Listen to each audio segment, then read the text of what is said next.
Hello, my dear Mark. Welcome to the final day of the Beckett Unbound in Liverpool. My name is Nick Roth, and I am here as part of Unreal Cities. I am joined by Beckett scholar James Little, actor Orla Charlton, and director Vincent Higgins. And we were brought together for the making of Rough for Radio 2 in HM Liverpool. So James wrote an amazing book called Beckett in Confinement, and that book was the theme of our 2022 festival here in Liverpool. And James will obviously talk much more about that himself, but the theme of confinement is obviously extremely central to Beckett. And because of that, and informed by the book, we started a conversation with Simon Ruding of TiPP, which is Theatre in Prisons and Probation, and Simon is here today. And so we started that conversation in 2022 about the possibility of making a piece here in the prison. And knowing nothing about making work in prison, I foolishly suggested that perhaps we could do Quad, which is Beckett's dance piece, or choreographed piece, where the performers move in various configurations about the space. And I thought it would be cool because we could film it with a drone, and this was shot down pretty quickly by the authorities in the prison, to whom bringing a drone in seemed like a pretty terrible idea. I don't know why. So that conversation was kind of put on ice, and then it was reanimated in the interim period by Dr. Eleanor Liebeck, who is not here today, but who was hugely instrumental in the piece that you're about to hear today. And Eleanor suggested Rough Radio 2 as an audio piece, because obviously it's much easier to make an audio work in a prison, and critically much easier to bring the work out so that the public can hear it. So that seemed like a great idea. And then we were like, oh yeah, great, an audio piece, brilliant, perfect, yeah. What's it about? Oh, it's a violent interrogation scene set in a prison. Great. And then I was like, oh, and there's some Foley. Okay, nice. So what do they use? They use a pencil. Great, that'll be no problem. A ruler. Okay, actually a cylindrical rule, but still that seemed fine. And a bull's pizzle. Yeah, that should be fine. I'll just look up what is a bull's. Oh, it's a dried bull's penis. Great. Okay. Yeah, I'm filing this under strange gig number 477A. This, by the way, is the bull's pizzle. If anyone wants to come up and hold it at any point, you're very welcome. Just come and see us. We're charging £5 a ticket. So that was the kind of setup, and we went to the prison, I think, 2 weeks ago. I'm going to let Vincent talk a little bit more about the actual process of what happened there, but I just wanted to make a few initial points that I think are important about that process. One is that this is the one piece in the festival where you hear Beckett with a Liverpool accent, and I think that's hugely important. In both the 22 and the 24 festival, we've kind of very much parachuted in here from Dublin, from Paris, from London, from Switzerland, from other places, but we haven't connected to performers here in Liverpool as much as we would like. So this is really the first time that you will hear Beckett in a Liverpool accent, in a Liverpudlian accent, in the festival. And we hope that, as a Biennale, we hope in 2026 that will be much increased, but we're very grateful to the prisoners that they can be the first to do that. And not only the accents, but also as a reading of the work. So the first thing that we did after Simon had kind of warmed everybody up on the first day was to just do a reading of the piece. And with 7 of the prisoners who were there with Jane Hill's class. I know Orla would like to talk more about Jane's work, but there were 3 things that they taught us about the work. One was that the word jibbed came up several times in the piece. Has anybody here, do you use this word? Have you heard this word? Yes. Yeah. So that seems really normal, right? I'd never heard of that word, and actually I don't think anybody outside of Liverpool has heard that word. I don't know how Beckett got that in, but it's really like a Liverpool slang, right? So we were like, yeah, jibbed, and Vincent had done the homework, and he had the, yes, I mean, they were like, no, I know what that means. I was like, oh, okay. So they were really teaching us, actually, what the text meant. The other thing that I thought was kind of amazing is that Jane, the teacher, was referred to by the prisoners as Miss, like yes, Miss, and which is normal, right? It's just kind of an educational setting.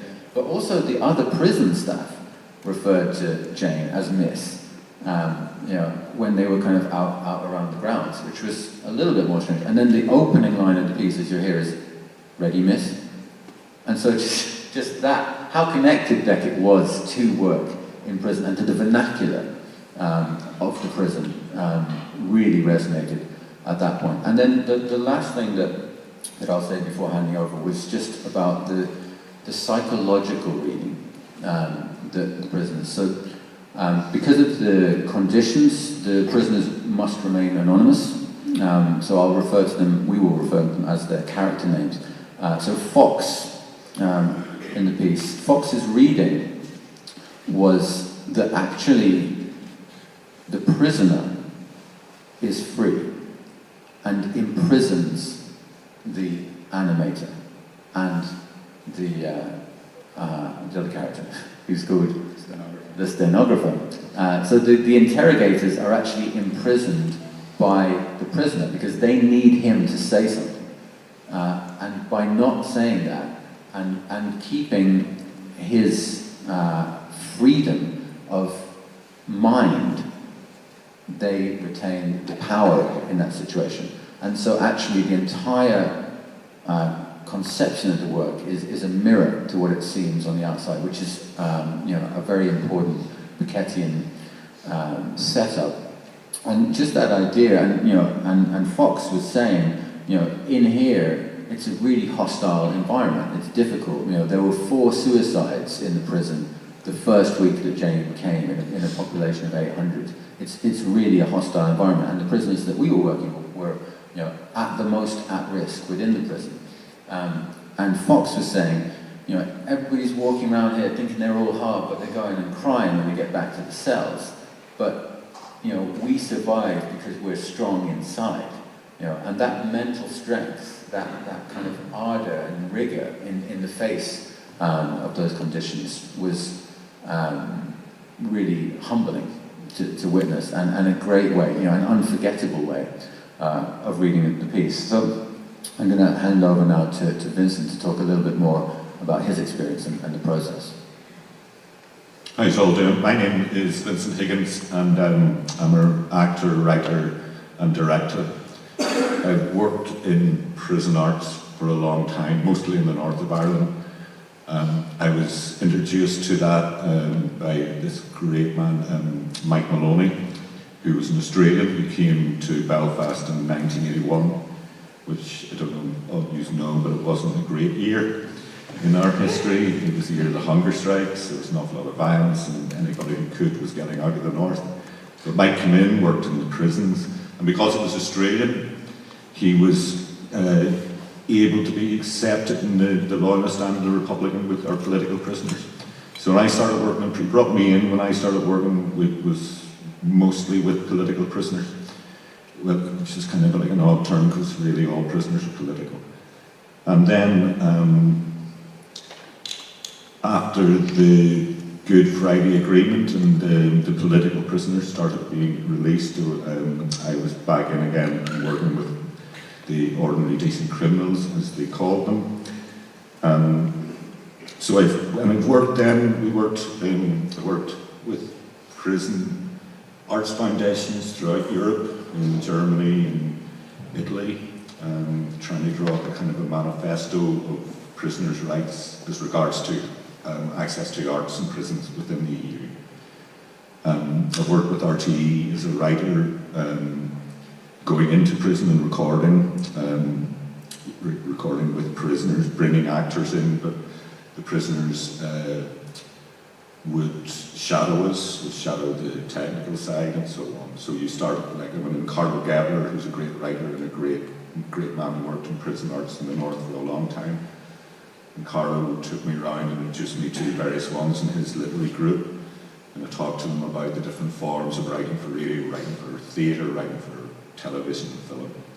And then they saw, they watched us recording it live, so we did, like the audience was prisoners, and we recorded it, and then there was, the play was meant to be like a degree of provocation, so that the prisoners would, there would be a question and answer session which would be recorded as well, and that would be part of the programme that went out in RT's main drama slot on a Sunday evening. And then the play, they would listen to the play in their cells when the play was broadcast, and then I would come back in and then we'd discuss it then again. And RTE had agreed to leave. We had to bring in all the recording equipment as we did here. And RTE agreed that they would leave it and help them and teach them set up a radio station in Magee, high security prison. And then the crash happened, and RTE couldn't do the stuff anymore. So I've worked in prisons for a long time. I've been in and out of prison for a long time. And I was, this time in Liverpool prison, I was really, really shocked at how things have gone down as regards to access to arts, and you know, it's a result of the austerity, like prisons, and not blaming the guards, not blaming the governors or anything like that. It's the same as everything that's happened in this country. It's just a reflection of it. Like when you see it in the NHS, you see fire service, you see every single public body has been run into the ground, and this is no different. I think we saw a few weeks ago in London where the police were being asked not to arrest certain people for certain crimes. Prisoners are being released early and earlier, and there's no support for them out there. There's no accommodation. You all know what the housing situation is like. So can you imagine being a prisoner coming out into that? Can't get jobs, nowhere to live, then you repeat offending. It's kind of better nearly to be in jail sometimes. So it was into that environment that we went, and it was shockingly different. And I'm, again, really stressing I'm not in any way blaming the prison guards or the governors, the people who work in the arts in prison full time. I don't know how they do it. It is heartbreaking. The work they put in, the love and care that they give to the most vulnerable in our society, and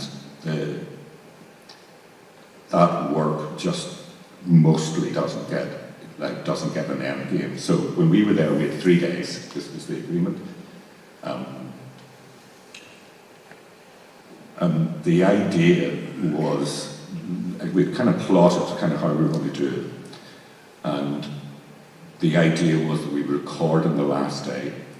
The first day we had 7 prisoners.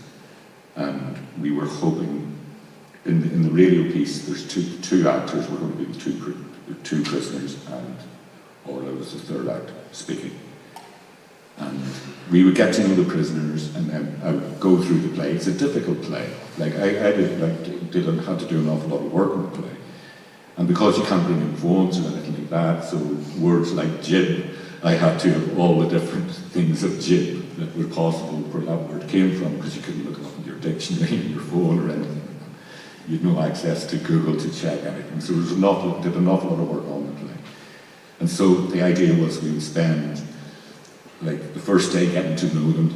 Jerry did we did warm-up games, and the prisoners were incredibly open to all our suggestions. They were vulnerable, some of them were very, very vulnerable men, but they slowly were prepared to listen to us, which was it was incredibly moving to be part of it. And then the idea was to go through, like, broken down the play. we'd read it, then we'd read a passage and go over it. And the way that we do, we examine scripts as actors and directors, so that when we recorded it, we know what we were doing.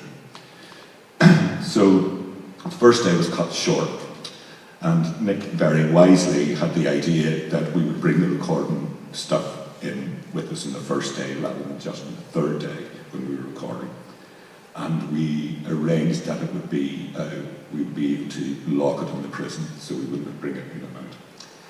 So our first day was cut short. We got maybe a third of the way through the play, maybe forensically going through it and talking to them about it, and them asking questions and reading and so on. And then we were in the second day, and we started hearing at the end of the first day rumours that the third day might not happen, that the prison would be in lockdown. And the prison being in lockdown means they're locked in themselves 24/7. And they're not informed, they don't know, their cell door just doesn't open. So we thought the prison, because there wasn't going to be enough staff and so on, and prisoners need to go to the hospital, so then that takes 2 guards away. Somebody's in suicide watch, there's 2 guards to that. And because of underfunding, there's not enough staff. So the staff are completely underappreciated, they're underpaid, there's not enough of them. So you have a really demoralised staff. Then we were in the second day, and we were informed that Thursday definitely wasn't happening, our third day, so that was a recording day. And the prison was in lockdown, so we weren't going to get anything. We weren't going to get any recording at all. And then we started thinking about, well, will we do it? Will we just record it ourselves in here in the prison? Try and do something like that. And we started negotiations about what we could get. And finally said that we could get you 1 prisoner. I think it was you, Nick, said very quickly, well, if you can get 1, you can give us 2. So they gave us 2 prisoners for an hour. And that's what we got. So we had an hour. And we hadn't even done it for it. We had no time. We just did a very quick vocal warm-up with them and started recording. And we managed to get it. It was really against the clock. And fair play to the 2 prisoners. They were amazing. They went for it. They had to take direction very quickly, and I have nothing but the greatest respect to them for what they did and the work they put in, and the honesty and dignity that they brought to the work. Really, that's all I want to say this time. To me now, is it? Okay. So I was part of Beckett Confined in 2022, and I did a piece called Catastrophe, which is not a radio play, it's an actual theatre piece. And it's quite similar politically in the structure of it, that you have a director, an assistant director, and a protagonist. And in Rough for Radio 2, you have an animator, a scenographer who's female, both the assistant director in Catastrophe and the stenographer are female characters, and then the third character is Fox. But in Rough for Radio 2, Beckett has a mute character called Dick, who actually, only Beckett could have a mute character in a radio piece, who inflicts the torture. So both pieces talk about a sort of a chain of oppression. So I think he was probably thinking of Jung when Jung said, the healthy man does not torture others. Generally, it's the tortured who turn into torturers. And you feel in this piece that while Fox is being tortured, the people that you think are in control, there is another level on top of that is unseen, but you can feel the oppression. And a lot of people think that Beckett's work is quite bleak, but I think what he does is he tries to show the humanity and where we are making our mistakes, and he tries, I think, to warn us. And I think these pieces are warnings what we do to our own humanity to survive and not think beyond that. So Vincent covered a fair bit of what I was going to talk about, so I'll quickly let you hear the piece. But I hadn't been in the prison environment before, and we, you know, it's very stark visually and environment, but also what we found was there was just no silence. And you know, you're going in to record a piece, and there's no silence. There was building works going on, there's constant banging, and you kind of, Beckett loves his silences and puts them in the middle of work and the beginning, the end, and everywhere. And to think of a world where there is no silence and you're there 24/7 was quite a shock.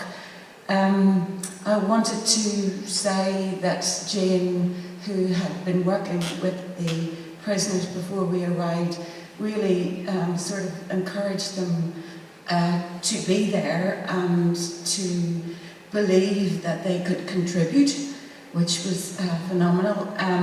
Our time was constrained, as everybody said, and so what we actually got is it's extraordinary because there wasn't anything else that could have been done. There wasn't another second to get what you hear. And in my process as an actor, you would, and Vincent said this, you would spend time excavating and working and collaborating together. But the two people that were put in this position, they're actually just sight reading, and it's immediately a visceral response from them, which is extraordinary. I mean, I don't know many people who would want to put themselves into that position. So I wanted to, you know, say how brave and brilliant they are to have done it. And also we had hoped that we would do other recordings as well, that the other people that had turned up would get an opportunity, and they didn't, so apologies there. As you've heard, this is a piece about torture, and one of the prisoners will read the animator and the other will read Fox, and here you are. This is rough for Radio 2.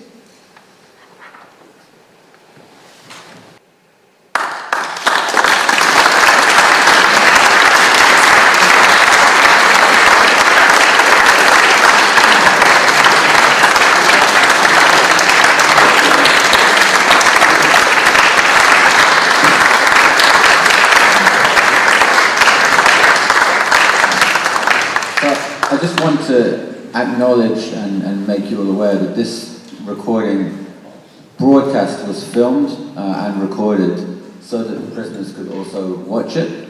If you would like to give them one more round of applause acknowledging that, please.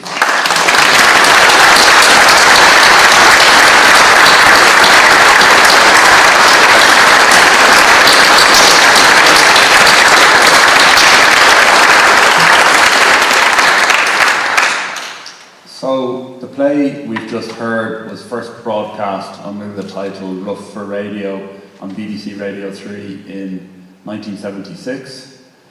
And I think we can make the case that the kind of experimental Beckett, the kind of unbound Beckett that we've all been enjoying over the last few days at this festival wouldn't actually exist without the support of publicly funded institutions.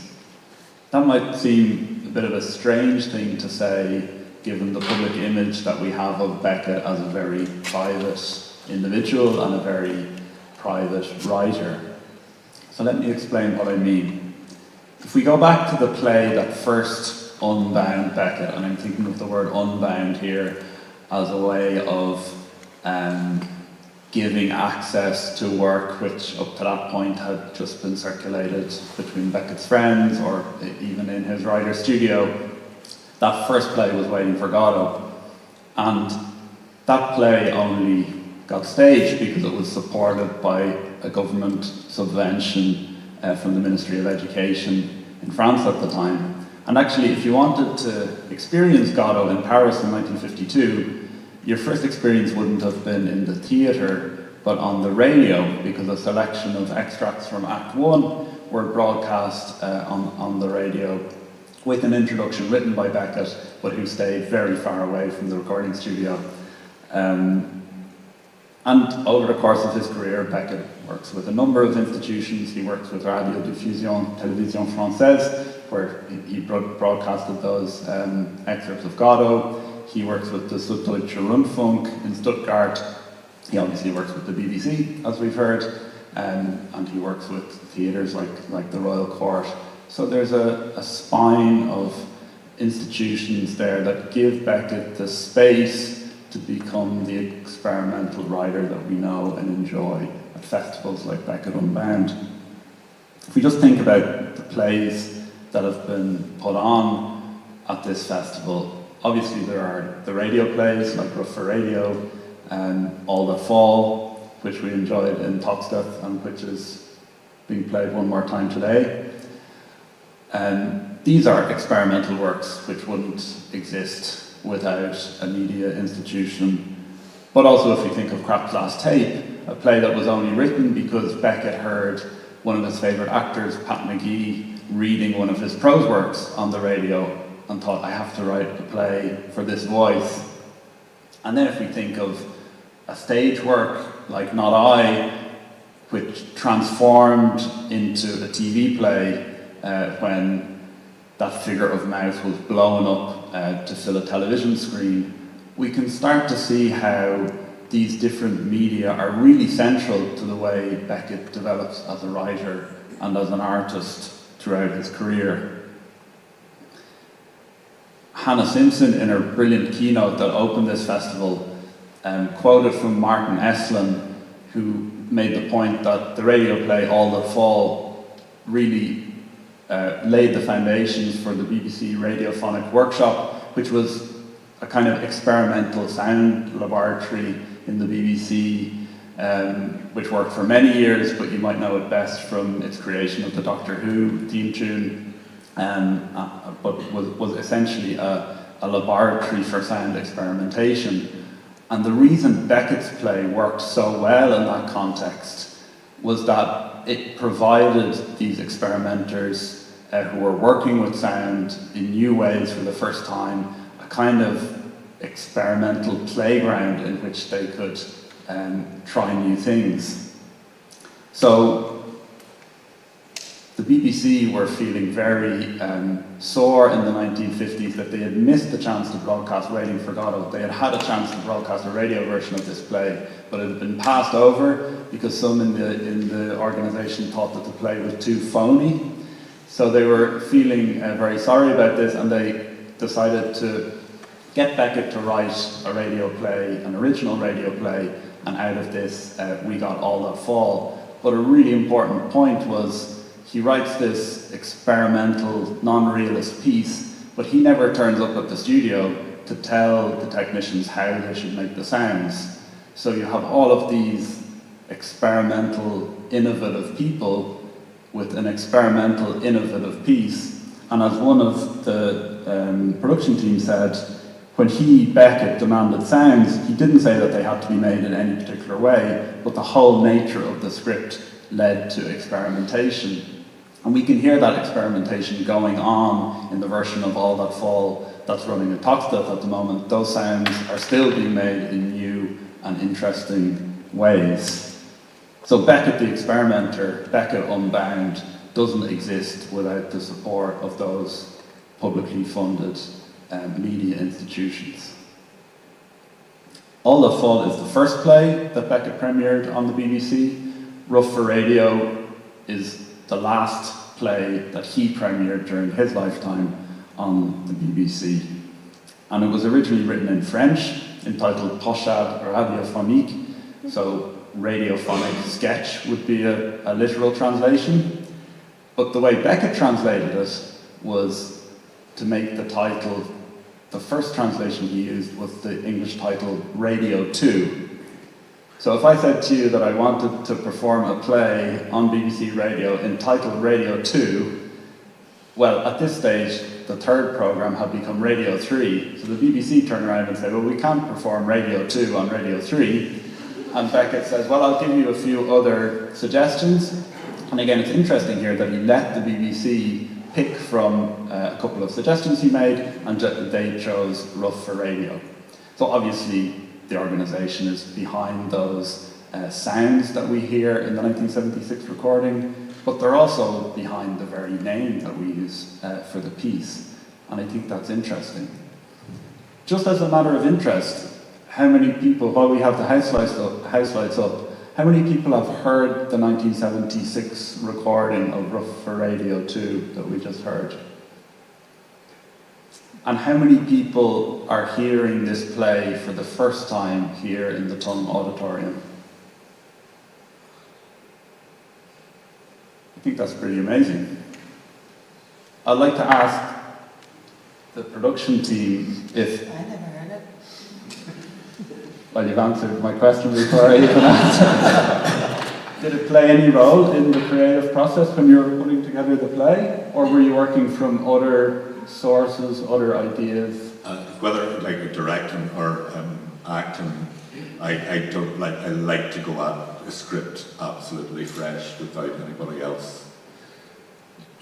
Anybody else's input in it. Like I kind of like to use my own creative process, and then once I'm kind of settled in that, then I would start looking at historically how it was done. This was particularly intimidating because Martin Esslin directed it, and Billie, Whitelaw, the great Beckett actor, she was in it, and Harold Pinter was in it. So I kind of thought, no, I don't think we'll listen to that. I don't think that's going to be helpful. Me either.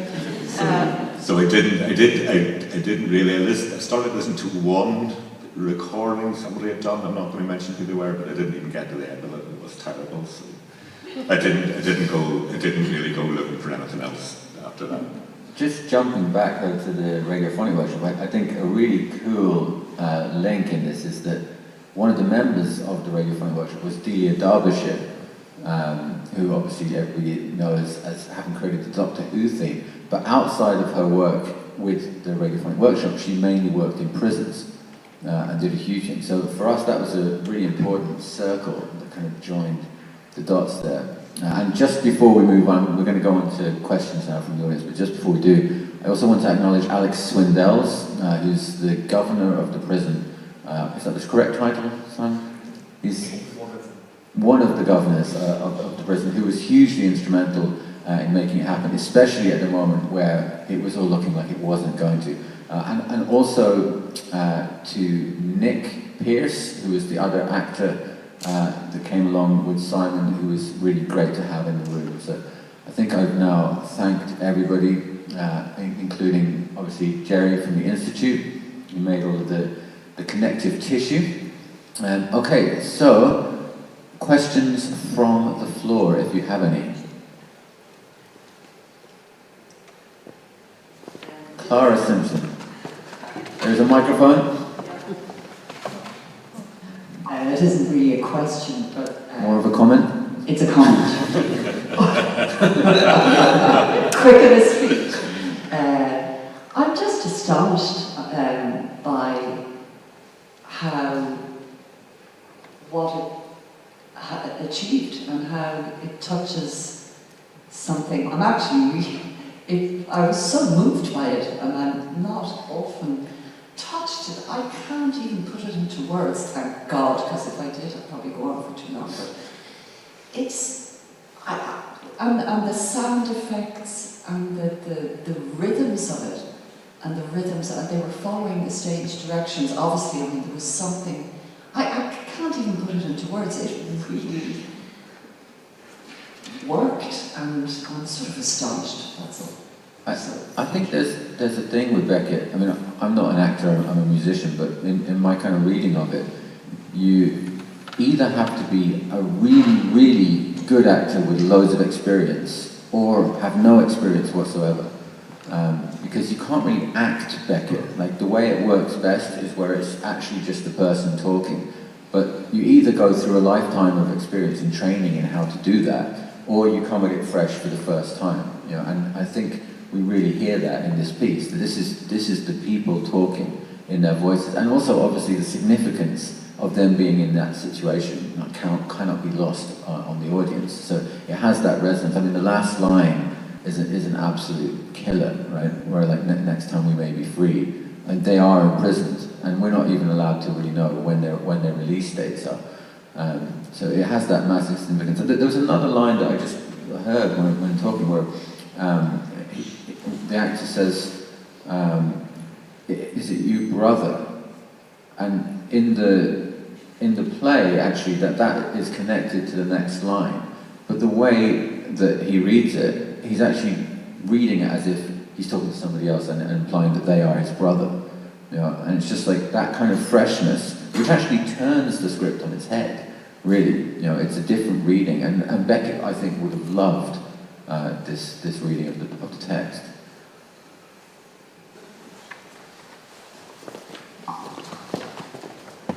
Mr. Steve Boylan. I'm going to know everybody's name. That's a bit scary. Just really some more comments about the achievement, the amount of achievements. So much to say on that. Not least the way that Vincent has been able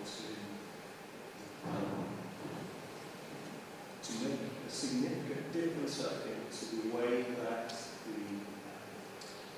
the actors, the non-professional actors, respond to the text. They were clearly. You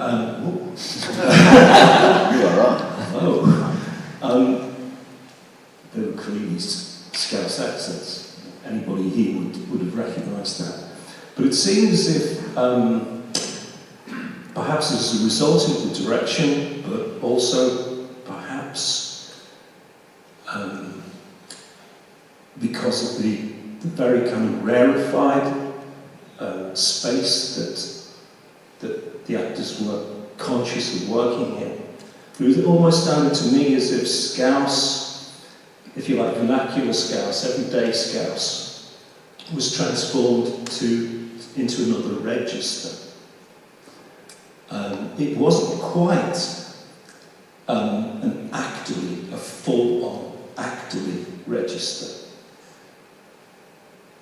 But nonetheless, it was different to vernacular Scouse, you know, to street Scouse. There's no question about that. Now, those young men will no doubt have had difficulties in their lives, and quite often that's reflected in the way that we choose to use our voice, to the registers that we choose to inhabit. They're so deeply embodied on the basis of the kind of experiences that we've had. And that clearly still continued to come through, and I think that was one of the things that perhaps might have moved us so much.